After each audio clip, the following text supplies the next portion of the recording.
Good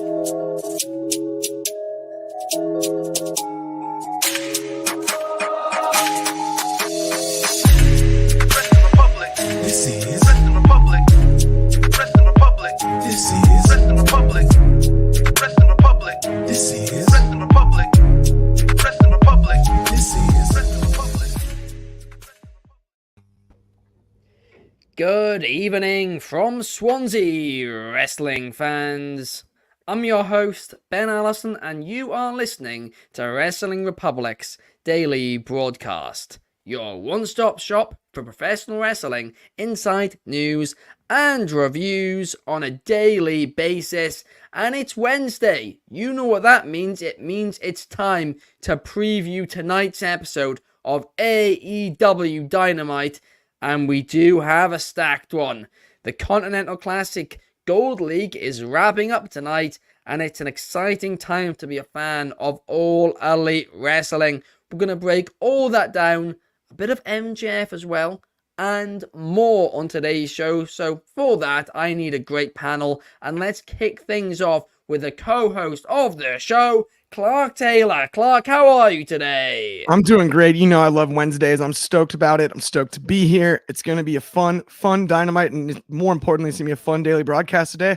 I'm excited to get into it. We got a great list of topics, and again, a stacked Dynamite and a stacked panel. Everything's stacked. Absolutely. Everything's stacked, including Chaos's pile of Yeet t-shirts as well, as we found out yesterday. Tried to stock buy those. That backfired. But we've got a comment here from Bobby Petito. Hello, Bobby. I hope you are well. And also joining us today, we have the man who writes the AEW reviews for Wrestling Republic. So I'm sure is extremely excited for tonight. And that is David Sheldon. David, how are you? Hello, everybody. Really excited to be here to talk about AEW Dynamite. Is it Holiday Bash? Is that what they're calling it? Something like that. The Christmas episode. Merry Christmas. Ho, ho, ho. I'm excited to talk about this show because obviously there's lots going on. Nice to see the Continental Classic in its final round. Always really exciting, the possibility. We'll get to that later in the show. My sinuses and my chest have decided to give up on me this evening. So if I randomly sneeze, I do apologize, but I have stocked myself up with chocolates and hay fever tablets and a glass of Robinson's fruit squash. And we're going to get through it because it's Christmas. And yay! It's Christmas! And yeah, you're right, David. We're going to have to do maths later, aren't we? It's Clark's least favorite time of the week, working out the Continental Classic standings. It's okay, but also... Oh, David's done it. Perfect. David's got the calculations ready later. He'll be the person to work it out for us. But we've also got joining us today, we have the man who, you know, he's got a couple of brothers, and some of them are more controversial than others. But today it's Carter Crisp. Carter, how are you today? I'm doing good, Ben. I read my comments. I saw one of our gracious fans called my cousin Carty Cornette the GOAT. I appreciate that. I don't know what he is the GOAT of, but I'm excited to be here, talk about AEW. A friendly reminder, when your family's over for Christmas, do not put on Outlaw Mud Show Wrestling. I learned that July 4th, Joey Janela's Backyard Bash. Not a family-friendly activity, so that's my one Christmas message. That's a programming error. Yeah, not fun for the whole family. Fun for this guy, but not, even Carty Cornette couldn't take it. Oh, I want to see what the reaction was in that room. Just the look of horror on their faces as they saw some of the stuff on there. But let's just jump right into things. Let's jump right into Maxwell Jacob Friedman. Because Clark, of course, you said for months you don't believe for a second that MJF hasn't signed a new deal with AEW. Your point has always been it would be stupid for him to wait it out purely because what if he gets injured? And guess what? He currently is injured too. So you were kind of right there, you know? But MJF did an interview with Sports Illustrated Media yesterday where he was asked about this because a lot of people are saying the same thing as you now, Clark. And MJF got quite annoyed by it. He said, "I never lied. It's January 1st, 2024. When stuff like that gets leaked out, it makes me laugh, because I remember something leaked out about Cody secretly having re-signed, and CM Punk as well. I think fans leak out things when they want it to be true. I love AEW. I want to stay in AEW. After this pay-per-view, it's time to assess the situation, so I've not decided yet. Now, what's real interesting about this is this entire time when he's been teasing the bidding war of 2024, he's, teased WWE and all of that. But now he's saying, hang on a second, I want to stay in AEW, which on the surface makes you think that this is real, that he's being genuine here. But at the same time, it's MJF. This guy's a mastermind of psychology, right? He knows that that's the reaction we'll have. He'll knows that we'll go, well, hang on, maybe he's telling the truth if he's saying that. But listen, he could have resigned. He could still be trolling us all. After all, I still believe the guy's a heel. I do. But, I mean, the one thing which a lot of people are saying is interesting is him saying he wants to stay in AEW now. Well, at the same time, the guy is currently meant to be, the biggest babyface in AEW, right? He was saying he wanted to go to WWE when he was a heel. Because they're not going to cheer for you if you're saying, oh, I want to leave this promotion next week. They're not going to say that. But still, this situation is starting to get a lot more muddy now. He's straight up saying in these interviews, he's not a liar. I'm not lying. Genuinely, it expires January 1st. A week Monday. It expires. Clark, is he telling porcupines? Dude, this is MJF we're talking about. One of the best professional wrestlers in the world right now. And there's nothing more professional wrestling than being smart enough to leave a potential bidding war storyline on the table. If anything, it gets him a month off. But no, man, he already signed. Come on. And I don't blame him. He's smart enough not to say that. Because you take that storyline being played out on television off the table. If anything, if you lean into that storyline, he might get himself January off. I mean, this guy's pretty good at getting time off. He spent the whole summer in Montauk in 2022 just hanging out in the Hamptons like it's no big deal. And look, if you don't take the storyline off the table to play out the storyline, he can't really show up if he's in the middle of a negotiation. So he's got January off. It's beautiful. He can go skiing as many times as he'd like, and it'll be awesome. MJF's a genius, and I think a part of this bidding war storyline that we will see play out on AEW television over the spring of next year is going to lead to something you mentioned earlier, which is the return of heel MJF. In a way, he will manipulate us and play it in a way where he actually does return to his roots and is a heel once again. But I have almost no doubt in my mind he has already signed an extension. Well, you don't have to wait until spring, because it's over next week. A week Monday, his deal's up. That's what he's saying. He's saying a week Monday, I'm a free agent. I'm out of contract. And yeah, I mean, listen, if it is true, that would be a huge loss for AEW. But I do agree with you too. And you mentioned the fact that he took, a summer off just over a year ago now. And that was really fascinating. Because let's be real about it. He, Bastion on live TV. Obviously, we all think that was a work, whatever, right? But he Bastion on TV. Yeah, true, exactly. But he Bastion on TV, went away for a few months, came back, said that he got a better deal with no extension, right? Just took multiple months off, got paid during those months, came back with a bigger contract, and then got a push. If he didn't extend that contract, then I'm sorry, but everybody's going to be walking out of AEW. Everyone's just going to start walking out and asking for more money. Well, yeah, if you want to raise, just threaten to leave. Yeah, Bastion and leave. I mean, maybe CM Punk, actually. I mean, maybe just nobody on the roster is smart enough to realize that. Maybe it isn't a work. CM Punk noticed, tried it, and it backfired. He didn't get a raise. He got fired. And then went back to WWE and got a raise instead. So I guess it did work out. But, I mean, honestly, it is a complicated one, isn't it? But, David, what are your thoughts? Do you think there's any chance MJF is telling the truth and he could jump to World Wrestling Entertainment? Oh, there's two questions here. Is it possible? Yes. Yes, it's possible. that MJF is telling the truth here. And I tell you what, it'll make the match with Samoa Joe on the 30th more interesting. Especially the fact that it's been basically dropped from television completely now. You know, they're not referencing it anymore, the Bidding War of 2024. It's gone quiet. It was MJF mentioned it in a post-match promo with Kenny Omega. And that's the only time I think it's been mentioned in a good few months, which is surprising. On the other hand, Andrew Garfield spent months telling people he wasn't in No Way Home, and I didn't believe him. Boris Johnson's made a career on this. You know, we you know, people will lie with great confidence, and you will sit there and go, maybe they're telling. No, they're not. I do think it's possible, but I don't think it's probable. I think it would be unlikely we'd be in this situation, I think, if MJF hadn't already re-signed. I don't think he'd be bringing it. He wouldn't be bringing up, I don't think, how much he wants to stay. Because the only reason you do a bidding war storyline is if you win it. Because if you lose that bid, if you put that on your television product and lose it, then you look like idiots. You know, the reason why you do it, like, the reason is to make you go, oh, he chose us over the competition.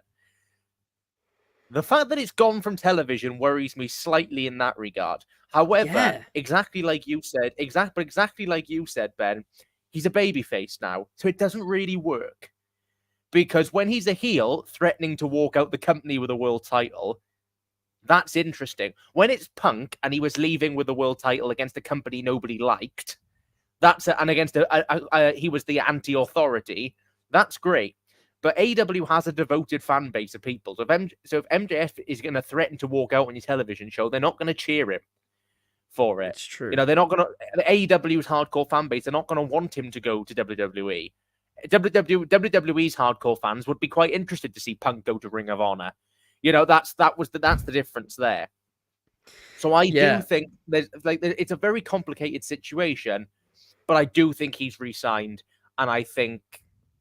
You know, I just think that maybe not mentioning it is just a way to make him and Joe on the 30th more interesting. Because you know what? It's the most I've bought that MJF could lose that title in quite a while. So, well, we'll get into that a bit later on. Yeah, just in the sense of because we don't know if he's re-signed. So from a backstage perspective, there's that little bit of are they? You know, it's not going to be the most cathartic title taken off him. But if he's not re-signed, he can't walk out with the title. You know, so it just adds that little bit of extra spice in there. But I do think he's re-signed.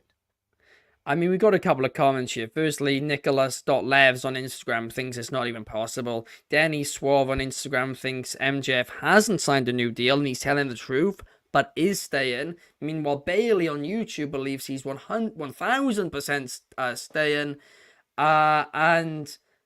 And Soul believes that the contract is going to play into the Devil storyline. That could certainly be interesting. But I mean, David, I know your point was that of, MJF staying, right? But you mentioned it.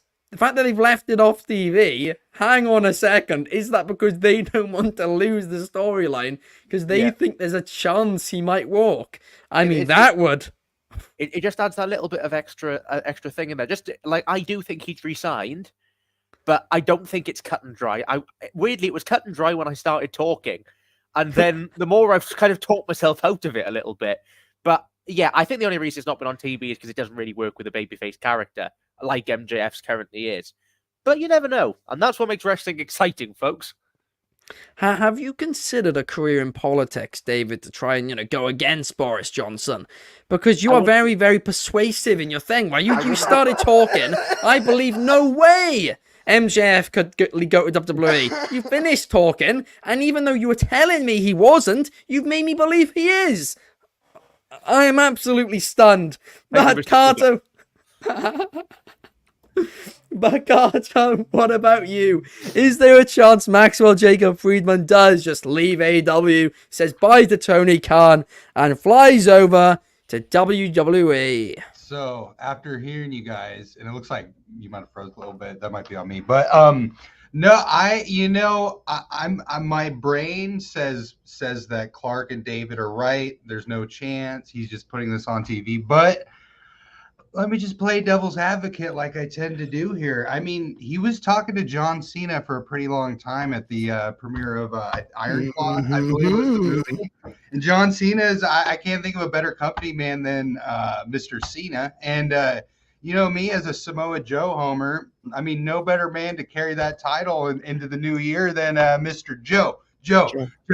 I mean, I do think he's already re-signed, but after CM Punk, I got to remind you guys, these are businesses. Anything is possible. You know, WWE could buy AEW. I mean, that sounds crazy, but that could eventually happen. Anyone can end up anywhere, as wild as that sounds. Roman Reigns could be in AEW. That's not possible. But, I mean, stuff like that can happen.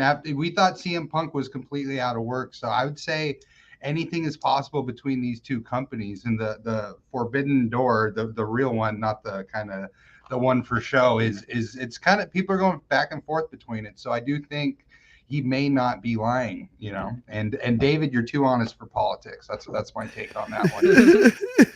But I mean, we've got a couple of comments here. I mean, we've got Lone Wolf 06 saying, I see MJF most likely having signed a very, very lucrative deal. And Tony, I'm a boss, not a fan, Khan wouldn't let him walk without a high deal. Meanwhile, Kyle Dalrymple 28, I'm sorry, I'm really bad with these names, says, look in my eyes, what do you see? MJF in WWE. Right, I think we might see the first ever trade in the history of wrestling and see MJF for AJ Styles and Drew McIntyre. Oh, trade it. What? Sign and trade. I like that. If we're playing devil's advocate, how fun would that be? Styles to Ring of Honor. We saw it. The UFC did it once. They traded Askren for Demetrius Johnson. We've seen it in other combat sports. But AJ Styles is getting a repackage under Posh right now. That's fine too. It was a hypothetical. I'm not saying I think it's going to happen. It would be funny. I'd love a trade. I've been wanting trades for years. I know, a trade would be amazing. And that one actually seems fair on paper. That's why I threw out that hypothetical. Because you get the youth of MJF, and then you get two experienced studs. That one actually seems fair on paper. It does, apart from it would really mess AEW up long term. It'd be the most stupid. Oh, no. From AEW's perspective, it would be absolutely stupid. In the words of the great Muhammad Ali, it would shake up the world. It would be wild. Oh, there'd be all kinds of unintended consequences. It'd be so great, though. It'd be hilarious. For matches, for TV. Just the news drop. We could talk about that for like 3 hours the day it happened, if it ever did. It would be views. It would be posts. I'd create like 50 graphics for it, and they'd get like 10,000 likes each. But and think about all the hypothetical trades we could come up with after that. I mean, that's Sunday fun days for the next year of Sundays. But I mean. Bailey saying what I've wanted for years. I would love wrestling to have a transfer window. That'd be great. Like how Okada pitched it, where 3 months a year you can bid for other companies' talents. It would be impossible to pull off, but it would be absolutely. You just have WWE like Peter and Winky on deadline day. Just have it was like when Mustafa Ali was asking for his release, just outside Tony Khan's office in a car, going, "Please sign me, Tony. Please, they won't let me leave. They won't let me leave. They won't let me leave." I mean, Andrade. No one outside of the UK will get that reference. But I just picture it. Just picture it. And oh, David, you broke me. You broke me. Indeed. I mean, Anthony Manzano is saying, honestly, this is the dirt sheet spreading rumors. I don't think Maxwell was lying about his contract. That would cause fans to lose trust in him. Well, he's meant to be a heel. He's meant to be a dirty, dirty heel, Anthony, and I think he might just be working you. But now let's move on, and let's move on to talk about... do we have to? Yeah.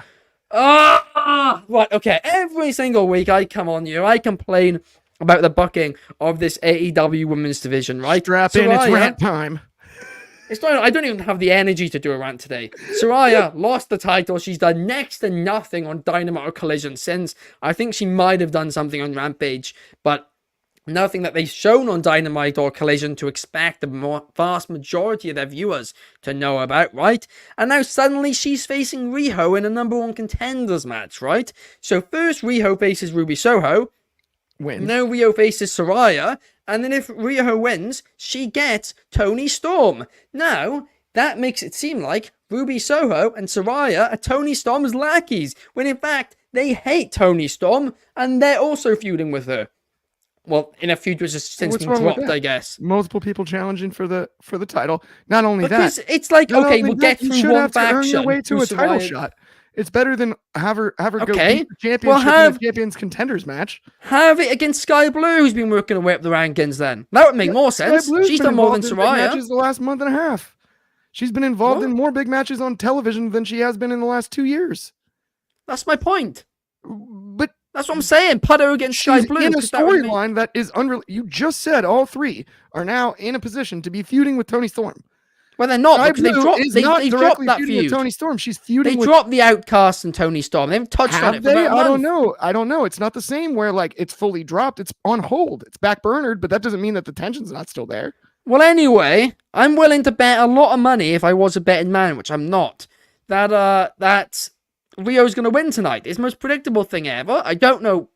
Just the bucking of Saraya has been absolutely abysmal outside of All In, and even that was bad. It was just a cheap pop, obviously, that all us Brits absolutely loved and ate up, right? But Rio's going to win. Then we're going to get Rio versus Toni Storm. At least they built up Rio, I guess, but I think there's a better way they could have done it. But we're going to get like 1 week build in terms of their actual feud, because that's how long there is until World's End. And yeah, I mean, I'm sure it'll be a great match if they give it time, because Toni Storm and Rio are great. Tonight, Rio and Saraya are great too. But oh well, I mean, it's just the booking is just so repetitive. They put about 5 seconds of thought into the booking of the women's division every show, and I don't even have the energy to complain. Clark, what are your thoughts on this? I mean, here's the thing: is I don't think. I mean, I think actually things are kind of moving. It makes sense to me that Rio is facing who she's been facing in recent weeks. The Sky Blue stuff has made sense to me. I do understand. Sky Blue to me is as over as anybody right this second. So it is an odd choice not to insert her directly into the title picture. I would agree with that sentiment, but Rio is the inaugural champion. Saraya is a Hall of Famer, a legend in this business. I still honestly, and I don't know, but given the injury that she suffered and how long she was out, I still think Saraya, there's a little bit of limitation in the ring as far as there's a hesitance. There's a little bit of like, I don't want to call it ring rust at all, because she's still sublime. She's still so knowledgeable and still so great at telling stories. But I think from a physical standpoint, there's a little bit of hesitance, just because to come back from something like that, where, your fingertips are tingling, it's your spine, it's your neck, is so terrifyingly scary. And I think match quality wise, that has hurt Saraya since her return. I think as she wrestles more matches like this, and Rio, given her size, being a smaller wrestler, this is one where we can see the old school Saraya, because there's going to be less risk for injury. She's not going to be thrown around by someone of equal size with Rio. Given Rio's moveset, I think this could actually be Saraya's best match since she's returned to the ring, given the circumstances. And I wouldn't be surprised if she actually shows us something we haven't seen in a long time and puts on a really, really, really special in-ring performance tonight against Rio. The matchup fits Saraya in her current style and state.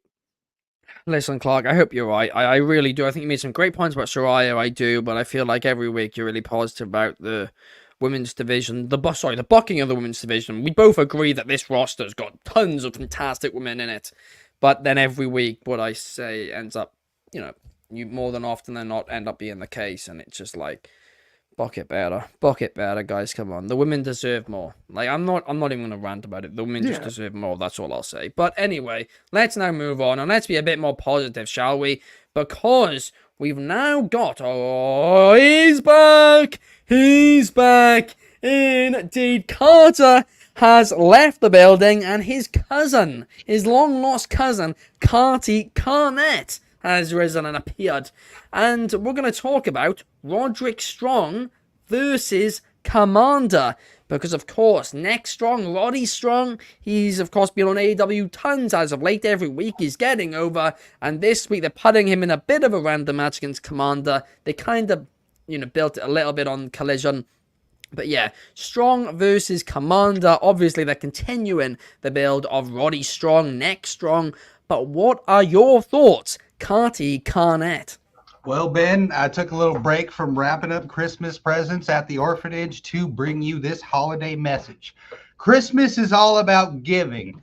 And these wrestlers, they better give out some real bumps. Let me tell you something. It's not about taking bumps, Mr. Nick Gage. It's about giving them.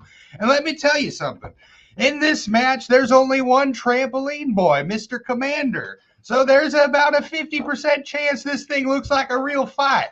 So I think this is going to be pretty good. Mr. Roddy Strong, he's strong style. Mr. Neck Strong, we hope he's good. God bless you, sir. But, we forget how great Roddy is. He's a former PWG champion. I know that was a little bit of an outlaw mud show with Mr. Sockface out there. But, no, I think this is going to be a great match. Hopefully it doesn't look too much like Cirque du Soleil, but that's what we're here for. So, Ben, I feel your frustrations with the secondary promotion, but Mr. Strong will do his best to try and hold this match and this show up and keep that arena a little less than empty. I mean, Carty, I want to ask you a question before you leave. I want to ask you, what are your thoughts on the state of the women's division in AEW? Am I being too harsh on it, or am I right? Tony's just playing around with his little Joshi play dolls from the Far East, Benjamin. You are correct. There is no story. It does not simulate combat. It is what we call indie-rific outlaw mud show speed booking. It's speed booking. He had Ronda Rousey. He could have had some real wrestling, but here we are. We're talking about the Joshis. I mean, I don't have an issue with the Joshi down. I think they're tremendous. I think the issue is how they're booked. I mean, I'm just looking for some real wrestling here. Joshi, no Joshi. I want to see a fight.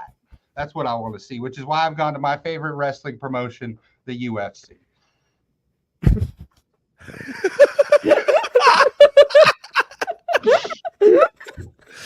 Come on, guys. That might be the most iconic Carty Cornette quote in the history of this show. That will be timeless. Somebody clip that just for my own enjoying purposes. I'll do the whole character. My favorite wrestling promotion, the UFC. That is outstanding. I was not expecting it. I was expecting about 10 different promotions to be named. Not one of them was the UFC. That was iconic. But anyway, let's move on. Let's talk about MJF again. MJF, Samoa Joe are cutting a promo tonight on AEW Dynamite. Listen, you touched on it earlier. A week from Sunday, World's End, MJF versus Samoa Joe. The AEW World Championship, the top prize in all elite wrestling, is on the line. But here's the thing, and it's a big thing. They haven't really actually built up the feud between MJF and Samoa Joe, have they? They've been so invested trying to make us invested into the devil MJF stuff that they've kind of forgotten to tell the story about Samoa Joe and MJF. I mean, does it need a story to sell pay-per-views, or do you reckon the match itself would be good enough for that, David? Well, I think they have told the story. The story is that Samoa Joe is protecting MJF going into the match because he wants him at full strength after so that they can have a clean, fair fight for the world title. With that said, is that enough for the main event of the show? I don't know. It depends really what else goes on World's End, I suppose. I think the match will be great. I do think the intrigue of MJF's re-signing, I hope that gets brought up in the promo because I think it will add that little bit of extra spark into that main event match. I'm surprised they revealed that it wasn't Hangman Page so early. I thought they were going to let that go for a few weeks, and I'm surprised that they haven't. I think that if MJF has re-signed, they're doing MJF and Hangman Page at Revolution. So they've got a fair way to wait if that's what they're doing. So I think that if MJF's re-signed, this will be another just filler defense for him in a probably a very good match. Their last match at Grand Slam I thought was really great. So I don't really know what's going to be said tonight, but I think there'll probably be more stuff to do with the devil. I think Roddy will probably come out and do some stuff, maybe. If I was booking this, I'd just have it be the two of them and let them tell their story again with just no distractions, just the two of them. Let's get that ball rolling and let's sell you on that match. But I think the match is, I think the promo is fascinating, and I think they're doing really good work right now with the devil and with Joe. So a little more is needed, but I think this week gives them a good chance to do that. No, I do agree with you there. Obviously, they have told a bit of a story between MJF and Samoa Joe, but in terms of, I mean, the point of wrestling is you want to see two guys fight each other, right? You want to see these two guys fight each other, and you invested in the storyline between them. And that's what I'm not sure if there's been enough of. But who knows? They have got 2 episodes of Dynamite to, make that happen. Maybe they've got something up their sleeve, right? Because, I mean, the devil is also an interesting factor that they could link into it. But let's now talk Continental Classic, because tonight is the final week of, full block action in the Gold League. And just, keep everybody up to date, right? Because obviously there's a lot of factors at play here. Jon Moxley has qualified. He's on 12 points. He's qualified. No, sorry, he's not. Has he qualified? Is it officially he's qualified? Yeah. Yes, he's officially qualified. He's officially qualified for the semi-finals, right? But Jay White and Swerve both on 9 points. And that, is the question today. Who out of, those 2 will go forward? Because I'm not wrong in saying this. Swerve did beat Jay White, didn't he, of course? Yes, he did. Yes. So if this stays how it is now, somehow, I don't know how that would be possible, but let's say both Jay White and Swerve lost, right? In that case, Swerve would go through. Unless, actually, it is so confusing, isn't it? Unless Roos beats Swerve Strickland, in which case, actually, Roos can still technically go through. Yeah. It's all a bit confusing. I've put together some some of my own mathematics in a way that I think wrestling fans may be able to understand. So just bear with me while I get my document. Hang on. Okay, cool. See, I'll read out the matches. matches. Situation, I've got it. Okay, go for it. I was just say, see, normally in a tie-break situation, you have a 50-50 chance of winning. But let's say that Roosh is a genetic freak and not normal. Then it becomes a 33 1/3 chance of going through. However, if you throw Swerve into the mix, your odds of winning drastic go down. And the thing is, Roosh knows he can't beat Swerve Strickland, and he's not even going to try. Therefore, Swerve has a 66 2/3 chance of winning. The numbers don't lie, and they spell disaster for Dynamite this week. Thank you very much.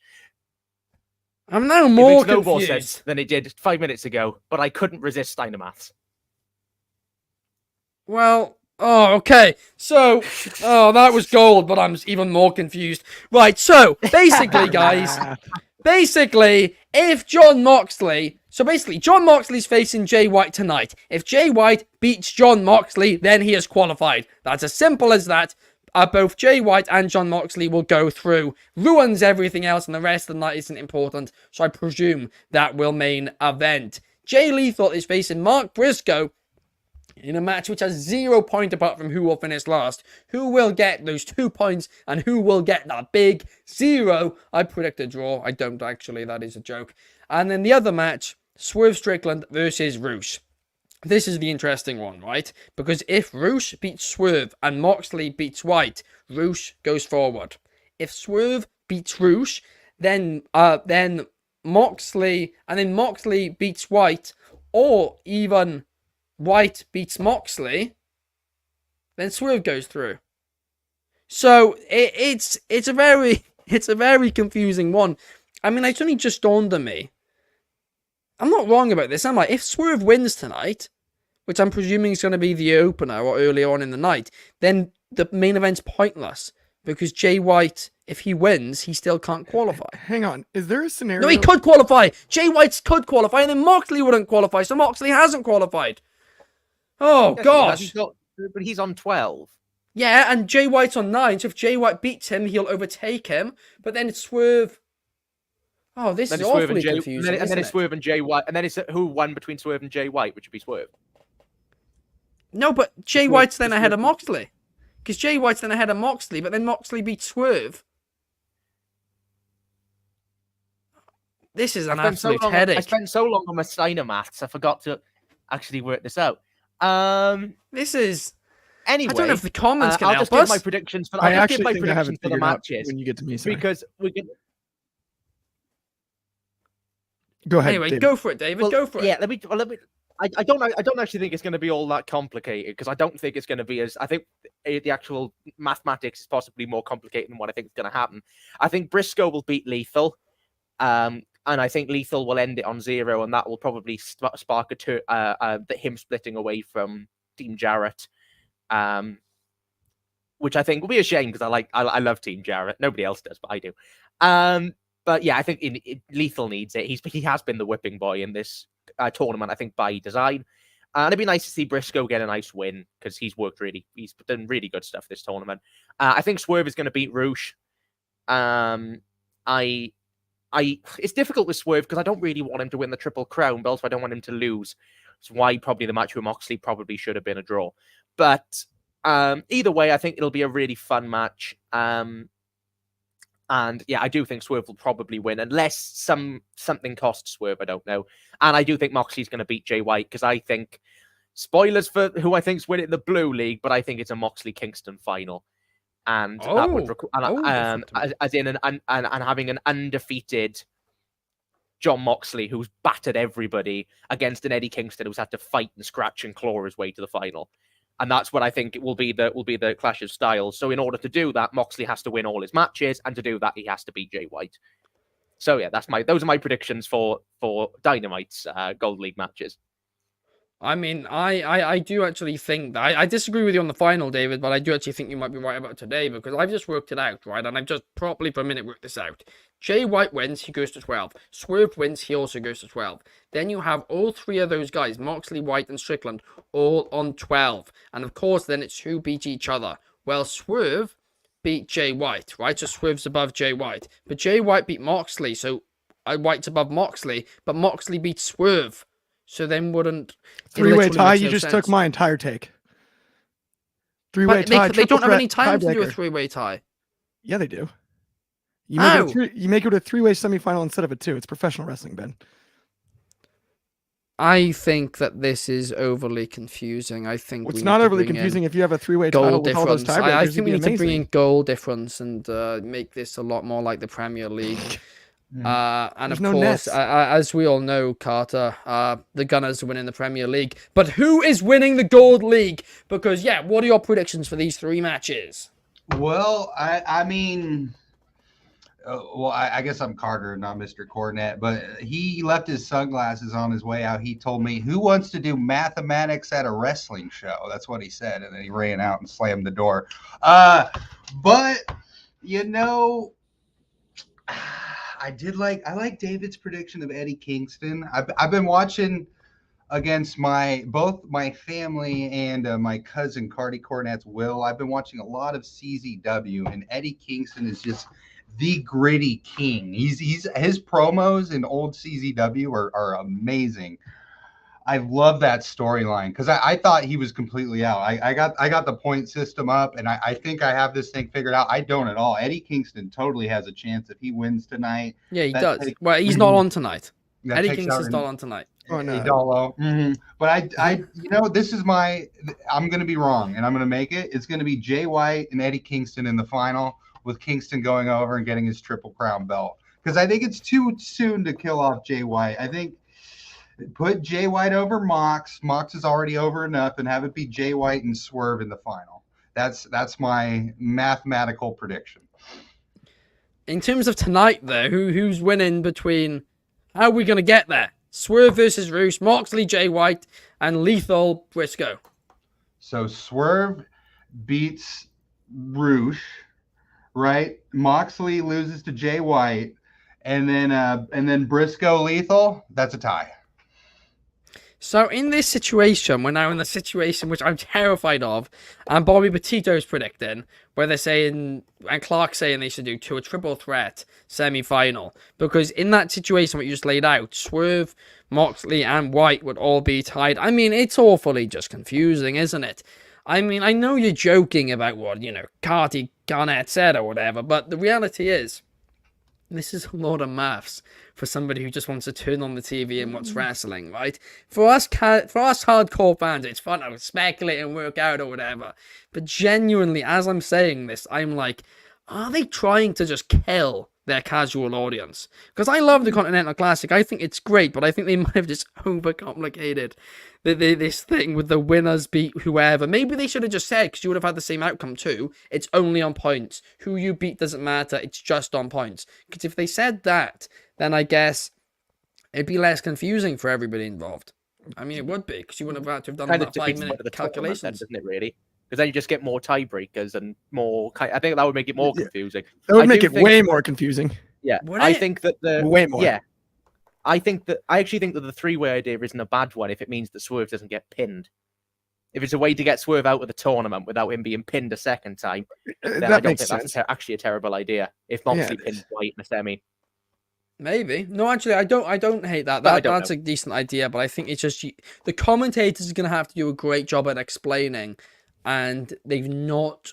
I love the AEW commentary team. I love them, but they've not always done a great job of in the moment explaining things, especially during this tournament. So I am just a little concerned there. But Clark, I'll say the matches once again: Swerve, Roos, Oh, no, I Moxley, got 'em. White, and Briscoe versus Lethal. What are we getting? What are the three results tonight? Mark Briscoe wins, Swerve Strickland wins, Jay White wins. We have the three-way. It makes perfect sense in pro wrestling. It is confusing as far as the table is concerned, but once you explain that it's 12 to 12 to 12 and they each hold the tiebreaker over each other, guess what we get? The three biggest stars, not necessarily in a world title feud right this second, in all of AEW in a triple threat match, and I'm supposed to complain about that because I'm confused. I'm not confused. 12 to 12 to 12, and they each hold a win over each other is pretty normal. That's sports right there. And thankfully, in professional wrestling, you can have a three-way match. It's not like football or basketball or the UFC or boxing where it has to be one-on-one or one team versus the other. You can put three in competition against each other at the same time. Swerve Strickland, Jay White, and John Moxley could put on one of the best three-way dances, triple threat matches, whatever you want to call it, of all time. And it solves the big problem of which of the two? How about all three? Why not? The more the merrier. It's the Christmas season, guys. The more the merrier. We're talking Swerve, Moxley, and Jay White, the Switchblade. Come on, guys. This is I get the complaints about the number one, the complicated table, especially from the beginning. It was a little bit frustrating. I do agree. I love Tony Schiavone. I love AEW's commentary. They have not done a great job of providing context as far as the meaning of each individual match. I completely agree with that. But if the end result is we get Swerve, Moxley, and Jay White, who in the world am I to complain about that? In a three-way match? I mean, sign me up if it was outside of the context of the tournament. And very rarely does it ever make sense to book a really good triple threat match without a title on the line, right? Because you don't usually have a three-man rivalry. So yes, this can occur in the semifinals, but it's not going to take away from the final. It'll still be a one-on-one match in the final. No question, right? But it is a reason to give you something different. We don't see a lot of triple threats in AEW. We haven't seen many. This is one that can be a good one. And it makes it even more of a crapshoot in the semifinal than if we decide to pick whether it's Moxley and Swerve, whether it's Moxley and Jay White, whether it's Swerve and Jay White, whoever it is, combination-wise, one-on-one, as great as that match can be, it's more unpredictable if it's all three. And that discussion will be fun as could be. And I didn't mean to rhyme like that, but it just will be. Like, I do understand many of the complaints, but a three-way tie to me is the clear route. This is what they have to do if that's the route they go. They have to open the show with Swerve versus Roosh, have Swerve win, then cut to the commentary team, and the commentary team say, wow, this is really interesting, because if Jay White beats Moxley tonight, that means there'll be a three-way tie at the top of the group. What would that mean? And then later on in the night, main event happens, the crowd, at least everyone watching at home understands it. Maybe they repeat it again before the main event or as they're entering. They then have that match. Jay White wins, and everyone's all confused. Commentators saying, it's a three-way tie. What's going to happen? Tony Khan comes storming down. Triple threat next week. Semi-finals. Let's do it. That's how they need to do. Do I think they're going to do it like that? Nope. I think they're going to have Swerve win, not mention anything. I have Jay White win and be like, what's happening now? Oh, I don't know, Tony. I think they're all level on. I think they're all, well, this is really interesting. Well, that's what I think's going to happen. So I will say and Manzano has a comment here. Do you care if I show it real quick? He commented, Clark, I think Moxley goes undefeated and Roosh beats Strickland and Jay White goes into the semifinals. The problem with that theory is Strickland has the tiebreaker over Jay White head to head. So if that scenario you just mentioned were to play out, Strickland would still go because they would both be stuck on 9. Yes, if Strickland loses tonight and Jay White because Roosh beats Strickland and Roosh beats Strickland and White. It would be Roosh versus Moxley. Who would go over, which is what he's saying. That's what he's saying. No, he said Jay White advances to the semifinals. No. And Jay White goes to the semifinals. Read the comment. Sorry, ignore me. I'm very much... No, you're right. Oh, ignore me. You are right on that one. Rare time, I'll tell you. You're right, Come on, Clark. man. but no, you are wrong in the Masked Anthony. It would be Mox versus Roosh in the final. But thank you guys so much for watching. If you're on Twitch, please give us a follow. If you're on Spotify, please give us a cheeky 5 stars. And if you're on YouTube, please like and subscribe. And Instagram, give us a follow as well. Thank you guys so much for watching. Thank you to Clark. Thank you to Carter and his cousin Carty Carnett and David Sheldon for joining us today. It's been a very fun show. Too much maths. Too much reading, apparently, too. I can't read now. But anyway, thank you guys. Enjoy Dynamite. Let's have a fun holiday bash. See you guys. Peace.